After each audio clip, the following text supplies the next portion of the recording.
Hipolyta, our nuptial hour draws on apace. 4 happy days brings in another moon. But oh, methinks how slow this old moon wanes.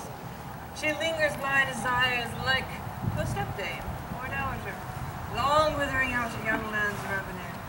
4 days will quickly steep themselves in night. 4 nights will quickly dream away the time, and then to the moon, drawn like a silver bow, who bent in heaven, shall behold the night of our solemnities. Go, Philostrate. Stir up Athenian youth to merriments. Awake the pert and nimble spirits of mirth. Turn melancholy forth to funerals. The pale companion is not for our pumped. Hippolyta, I wooed thee with my sword and won thy love, doing thee injuries. But I shall wed thee in another key, with pomp and with triumph and with reveling. Happy be Theseus, so renowned youth. Thanks, good Aegis. What's the news of thee? Full of vexation come I, complaint against my child, my daughter Hermia. Step forth, Demetrius. This man hath my consent to marry her. Step forth, Lysander. This man hath bewitched the bosom of my child. Now thou, Lysander, thou hast turned for obedience which is due to me. Stubborn harshness, my gracious Duke. I beg the ancient privilege of Athens, if she is mine, and may dispose of her, which shall be either to this gentleman, or to her death, immediately provided in that case. What say you, fair Hermia? Be advised, to you, your father should be as a god, one who composed your beauties, and one to whom you are but a form in wax imprinted by him and within his power, to leave the figure or disfigure it. Demetrius is a worthy gentleman. So is Lysander. In himself he is. But in this kind, wanting your father's voice, the other must be held the worthier. I would my father looked with my eyes. Rather, your eyes must with his judgment look. I do entreat your grace to pardon me. I know not by what power I am made bold, nor how it may concern my modesty in such a presence here to plead my thoughts. But I beseech your grace that I may know the worst that may befall me in this case if I refuse to wed Demetrius. Either to die the death, or to abjure forever the society of men. Therefore, fair Hermia, question your desires, know of your youth, examine well your blood. Whether if you yield not to your father's will, you can endure the livery of none. For I, to be in shady cloistered mewed, to live a barren sister all your life, singing faint hymns to the cold, fruitless moon. Thrice blessed they that master so their blood, to undergo such maiden pilgrimage. But earthlier happy is the rose distilled, than that which withering on the virgin thorn grows, lives, and dies in single blessedness. So will I grow, so live, so die, my lord, ere I will yield my virgin patent up unto his lordship, whose unwished yoke my soul consents not to give sovereignty. Take time to pause. By the next new moon, the sealing day betwixt my love and I, for everlasting bond of fellowship, on that day, either prepare to die, for disobedience to your father's will, or to wed Demetrius as he would, or on Diana's altar to protest, for I, a surety and single life. Relent, sweet Hermia. Lysander, yield thy crazy title to my certain right. You have her father's love, Demetrius. Let me have Hermia's. Do you marry him? Scornful Lysander, true he hath my love, and my love might render him. And as she is mine, I do estate her unto Demetrius. I am, my lord, as well derived as he is well possessed. My love is more than his. My fortunes every way is fairly ranked, not with vantage as Demetrius, and, which is more than all these boasts can be, I am beloved of beauteous Hermia. Why then should not I prosecute my right? Oh, Demetrius, I will vouch to his head, made love to Nadar's daughter Helena, and won her soul, and she, sweet lady, dotes, devoutly dotes in idolatry upon this spotted and constant man. I must confess I've heard so much, and with Demetrius thought to have spoke thereof, but being overfull of self-affairs, my mind did lose it. But Demetrius, come, and Aegeus, you shall go with me. I have some private schooling for you both. For you, fair Hermia, look to fit your fancies to your father's will, or else the law of Athens yields you up, in which we can in no way extenuate. To death, or to a vow of single life. But come, Hipolyta, what cheer, my love? Demetrius, Aegeus, go along. I must employ you in some business against our nuptial and confer with you of something nearly that concerns yourselves. The faith and desire we follow.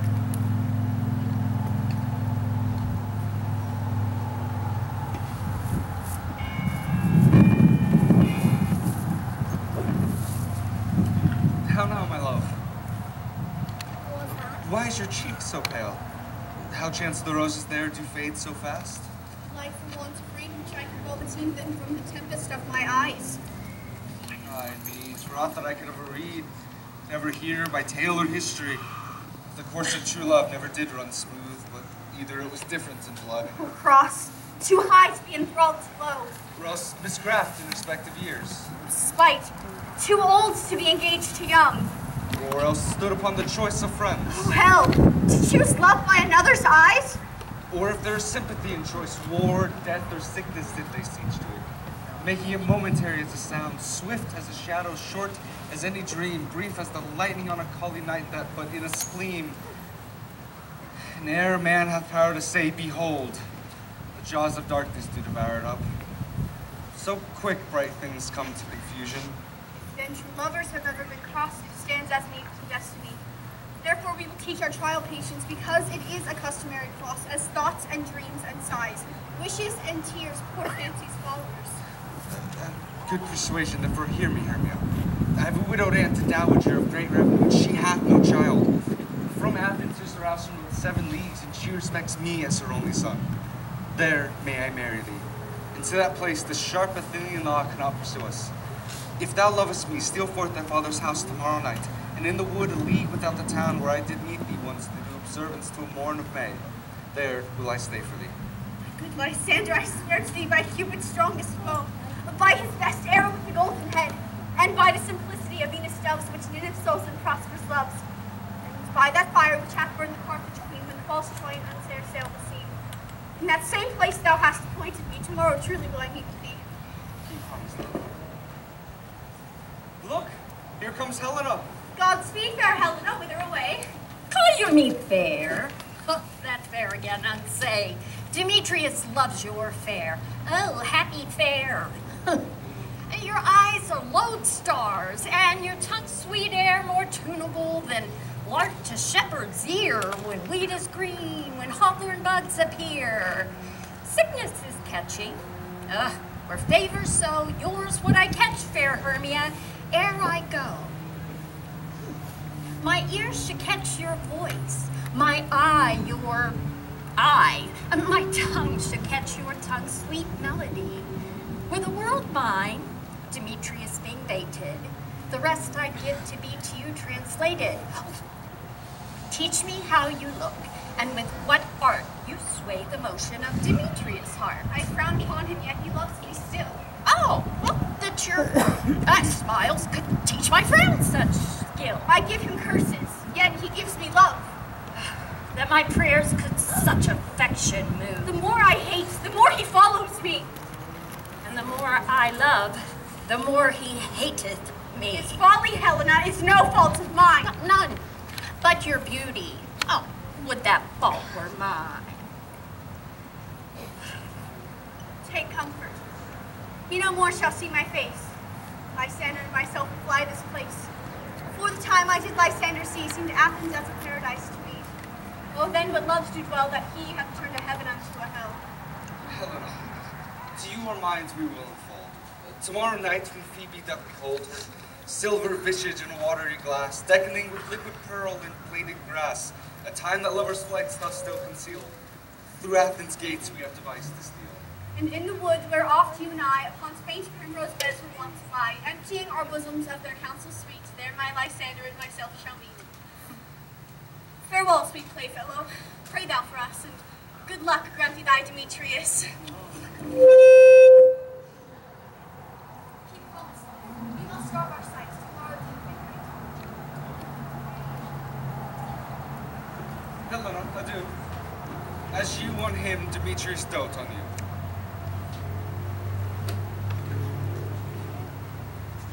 Oh. How happy some or other some can be. Through Athens, I am thought as fair as she. But what of that? Demetrius thinks not so. He will not know what all but he do know, and as he errs, doting on Hermia's eyes, so I, admiring of his qualities, that things base, vile, holding no quantity, love can transpose to form and dignity. Love looks not with the eyes, but with the mind, and therefore is winged Cupid painted blind, nor hath love's mind of any judgment taste, wings and no eyes, figure unheedy haste, and therefore is love said to be a child, because in choice he is so oft beguiled, as waggish boys in games themselves forswear, so the boy, love, is perjured everywhere. For ere Demetrius looked upon Hermia's eye, he held down oath that he was only mine. And when this hail some heat from Hermia felt, so he dissolved, and showers of oaths did melt. Ha ha! I will go tell him of fair Hermia's flight. Then to the wood tomorrow night will he pursue her. And for this intelligence, if I have thanks, it is a dear expense. But herein mean I to enrich my pain, to have his sight thither and back again.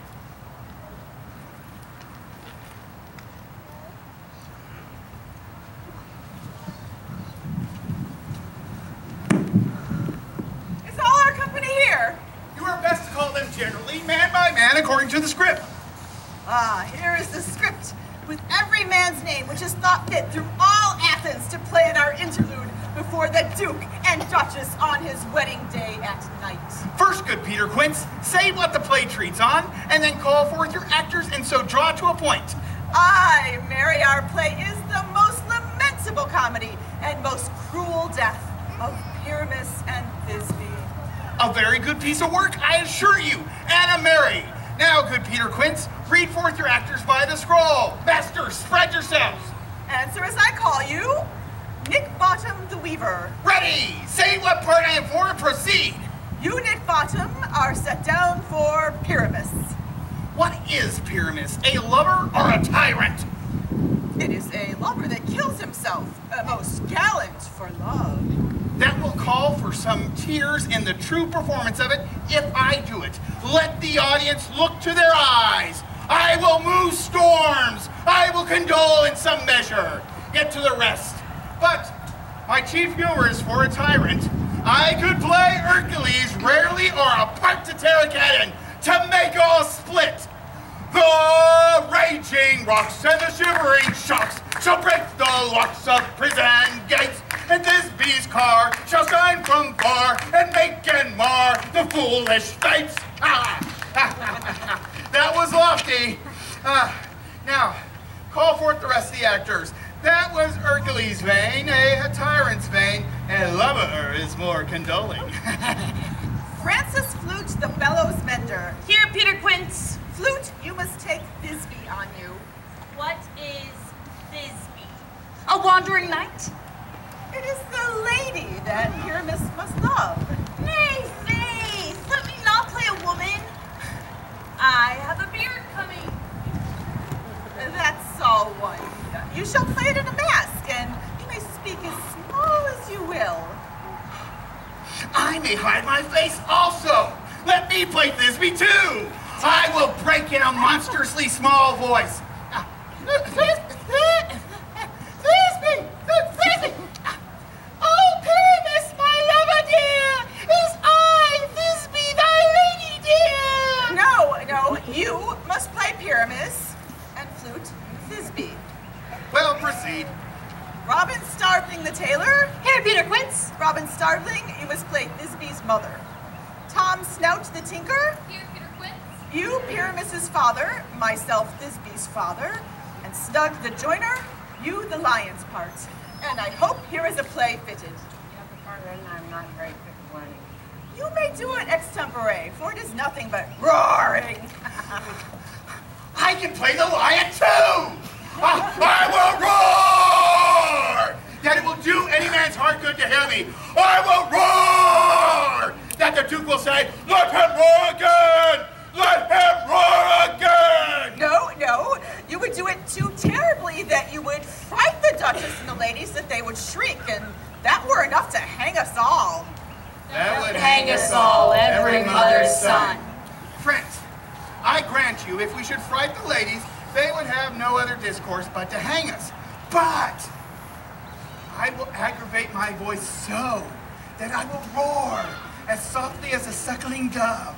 I will roar as were any nightingale. You can play no part but Pyramus! For Pyramus is a sweet-faced man. A proper man as one shall see on a summer's day. A most lovely, gentleman-like man. Therefore, you must needs play Pyramus. Right, oh well, I'll undertake it. What beard were I best to do it in?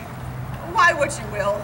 I can discharge it in either your straw-colored beard, your orange tawny beard, your purple and gray beard, or your French crown-colored beard, your perfect yellow. And some of your French crowns have no hair at all, and you shall play it barefaced. But, masters, here are your parts, and I entreat you, request you, and desire you to con them by tomorrow night, and meet me in the palace wood a mile without town.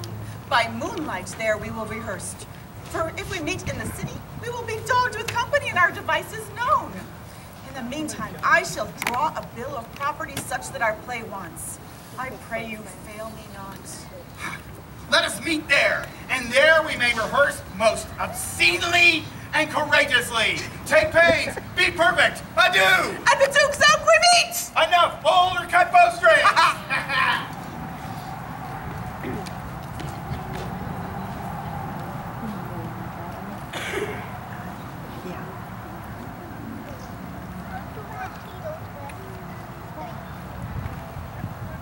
How now, spirits? Whither wander you? Over hill, over dale, through bush, through fire. Over park, over pale, through flood, through fire. I do wander everywhere, swifter than the moon's sphere. And I serve my fairy queen, to do her works upon the green. Cowslips tall her bits and ears be. Those be fur-coat spots, you see. Those be rubies, fairies' favors. And those freckles live their savors. I must go seek some dewdrops here, to hang a pearl in every cowslip's ear. Farewell, thou love of spirits. I'll be gone. My queen and all her elves come here anon. The king doth keep his revels here tonight. Take heed the queen come not within his sight. For Oberon is passing fell in wrath, because a she that her attendant hath, a lovely boy stolen from an Indian king. She never had so sweet a king. And jealous Oberon would have the child, not of his train to trace the forest wild.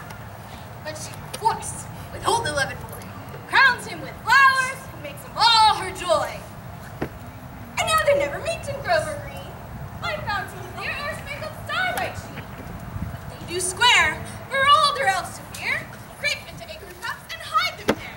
Either mistake your shape in making white, or else do that shrewd and knavvish sprite, called Robin Goodfellow. Are you not he who frightens maidens of the villagry, skim milk and sometimes labor in the quern, and bootless make the restless housewife trim? Sometimes drink to bear no barn. Those that hobgoblin, laughing at their harm. And sweet Puck, you give them luck. Are you not he? Thou speakest aright. I am that very wonder of the night. I jest to Oberon and make him smile.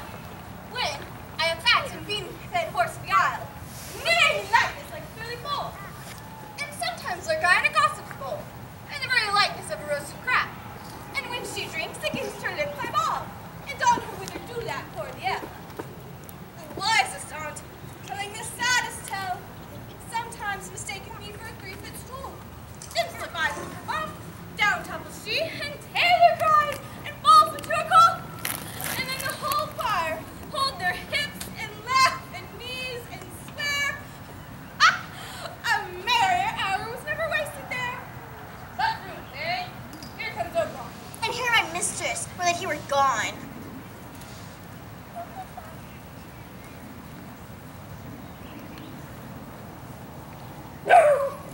ill met by moonlight, proud Titania. What jealous Oberon? Fairy, skip hence. I have forsworn his bed and company. Tarry, rash wanton. Am not I thy lord? Then I must be thy lady. But I know when thou hast stolen away from fairyland, and in the shape of Corinth sat all day, playing on pipes of corn and versing love to amorous Hipolyta. Why art thou here, come from the farthest tip of India, but that forsooth, the bouncing Amazon, your buck-skinned mistress and your warrior love to Theseus must be wed, and you come to give their bed joy and prosperity. How canst thou thus for shame, Titania, glance at my credit with Hipolyta, knowing I know thy love to Theseus? Didst thou not lead him through the glimmering night from Paragenia, whom he ravished, and make him, with fair Eagle, to break his faith with Ariadne and Antiopa? These are the forgeries of jealousy. And never since the middle summer spring met we on hill, in dale, forest, or mead, by paved fountain or by rushing brook or in the beach and margin of the sea, to dance our ringlets to the whistling wind. But with thy brawls thou hast disturbed our sport. Therefore the winds, piping to us in vain as in revenge, have sucked up from the sea contagious fogs, which falling in the land have every pelting river made so proud that they have overborne their continents. The ox hath therefore stretched his yoke in vain. The plowman lost his sweat, and the green corn hath rotted ere his youth attained a beard. The fold stands empty in the drowned field, and crows are fatted with the Murian flock. The 9 men's moors is filled up with mud, and the quaint mazes in the wanton green for lack of tread are undistinguishable. The human mortals want their winter here. No night is now with him, or carol blessed. Therefore the moon, the governess of floods, pale in her anger, washes all the air that rheumatic diseases do abound, and thoroughness temperature we see the seasons alter. Hoary-headed frosts fall in the fresh lap of the crimson rose, and on old Hyam's thin and icy crown, an odorous chaplet of sweet summer buds is as in mockery set. The spring, the summer, the chilling autumn, the angry winter change their wonted liveries, and the mazed world by their increase now knows not which is which. This same progeny of evils comes from our debate, from our dissension. We are their parents and original. Do you amend it then? It lies in you. Why must Titania cross her Oberon? I do but beg for a little changeling boy to be my henchman. Set your heart at rest. The fairyland buys not the child of me.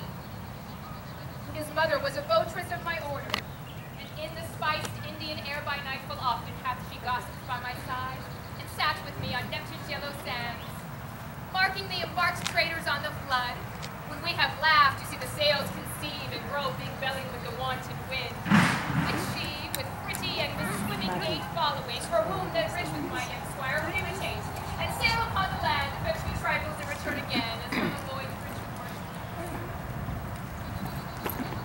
But she, being mortal, of that boy did die, and for her sake do I rear her boy, and for her sake I will not part with him. How long within this wood intend you stay? Perchance till after Theseus' wedding day. If you will patiently dance now round and see our moonlight revels, go with us. If not, shun me, and I will spare your haunts. Give me the boy, and I will go with thee. Not for thy fairy kingdom. Fairies away, we shall chide down right by longer stay.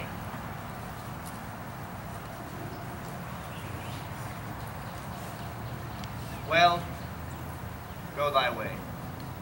Thou shalt not from this grove, till I torment thee for this injury. My gentle Puck, come hither. Thou rememberest, since whence I sat upon a promontory, and heard a mermaid on a dolphin's back, uttering such dulcet and harmonious breath, that the rude sea grew civil at her song, and certain stars shone madly from their spheres to hear the sea maid's music. I remember. That very time I saw, but thou couldst not, flying between the cold moon and the earth, Cupid, all armed, a certain aim he took at a fair vestal throned by the west, and loosed his love shaft smartly from his bow, as it should pierce 100,000 hearts. But I might see young Cupid's fiery shaft, quenched in the chaste beams of the watery moon. The imperial votress passed on in maiden meditation, fancy-free. Yet marked I where the bolt of Cupid fell. It fell upon a little western flower, before milk white, now purple with love's wounds. And maidens call it love in idleness. Fetch me this flower, the herb I shewed thee once. The juice of it on sleeping eyelids lay, will make or man or woman madly dote upon the next live creature that it sees. Fetch me this herb, and be thou here again, ere the Leviathan can swim a league. I'll put your girdle around the earth in 40 minutes. Having once this juice, I will watch Titania as she is asleep, and drop the liquor of it in her eye. The next thing then she waking looks upon, be it lion, bear, wolf, or bull, on meddling monkey, or on busy ape, she shall pursue it with the soul of love. And ere I take this charm from off her sight, as I can take it with another herb, I will make her render up her page to me. But who is here? I am invisible, and I will overhear their conference. I love thee not, therefore pursue me not. Where's Lysander and fair Hermia? The one I'll slay, the other slayeth me. Thou toldst me they were stolen under this wood, and here am I, wood within this wood, because I cannot meet my Hermia. Hence, get thee gone and follow me no more. You draw me, you hard-hearted adamant, but yet you draw not iron, for my heart is true as steel. Leave you your power to draw, and I shall have no power to follow you. Do I entice you? Do I speak you fair? Or do I not, in plainest truth, tell you that I do not, nor cannot, love you? And even for that, do I love you the more? I am your spaniel, and Demetrius, the more you beat me, I will fawn on you. Use me but as your spaniel. Spurn me, strike me, neglect me, lose me. Only give me leave, unworthy as I am, to follow you. Oh, what worser place can I beg in your love, and yet a place of high respect with me, than to be used as you use your dog? Have not too much the hatred of my spirit, for I'm sick when I do look on thee. And I am sick when I look not on you. You do impeach your modesty too much to leave the city and commit yourself into the hands of one that loves you not. To trust the opportunity of night and the ill counsel of a desert place with the rich worth of your virginity. Your virtue is my privilege. For that it is not night when I do see your face, therefore I think I am not in the night. Nor doth this wood lack worlds of company, because you in my respect are all the world. Then how can it be said I am alone, when all the world is here to look on me? I'll run from thee and hide thee in the brakes, and leave thee to the mercy of wild beasts. The wild staff not such a heart as you. Well, run when you will, the story shall be changed. Oh.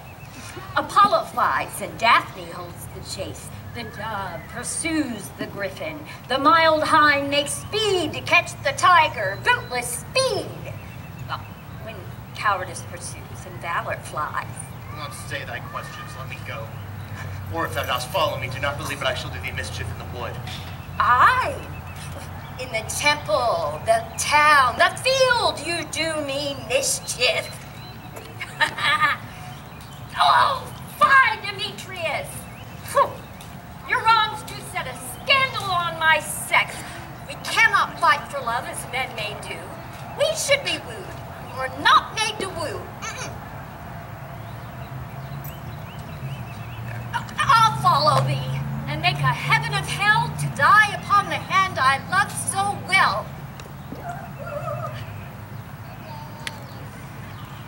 Fare thee well, nymph. Ere you do leave this grove, thou shalt fly him, and he shall seek thy love. Hast thou the flower there? Welcome, wanderer. Aye, there it is. I pray thee, give it to me. Ah. I know a bank where the wild thyme blows, where oxalis and the nodding violet grow, quite over canopied with luscious woodbine, with sweet musk roses and with eglantine. There sleeps Titania, sometimes of the night, lulled in these flowers with dances and delight. And there the snake throws her enameled skin, weed wide enough to wrap a fairy in.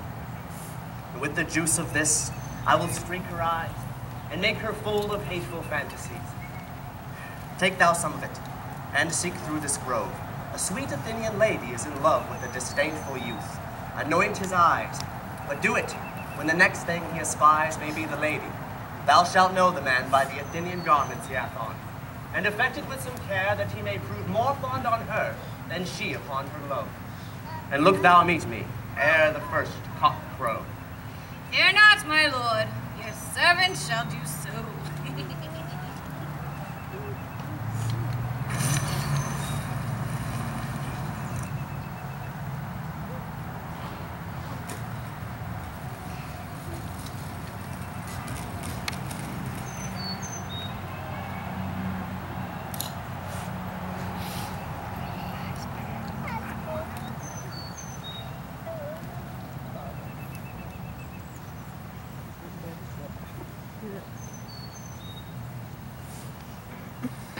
Come now, a roundel and a fairy song.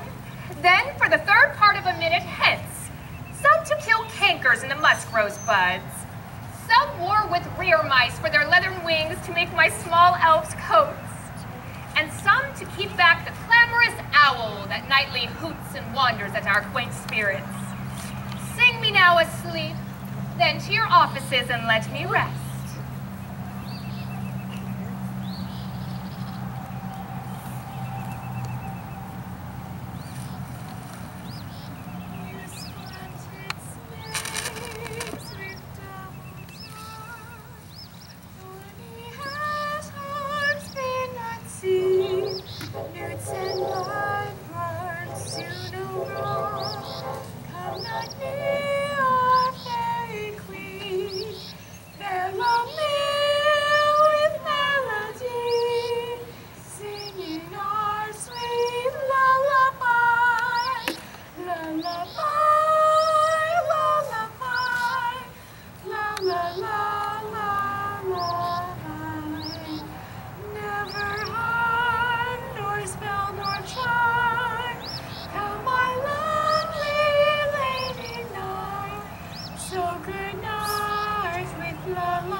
What thou seest when thou dost wake, do it for thy true love's sake.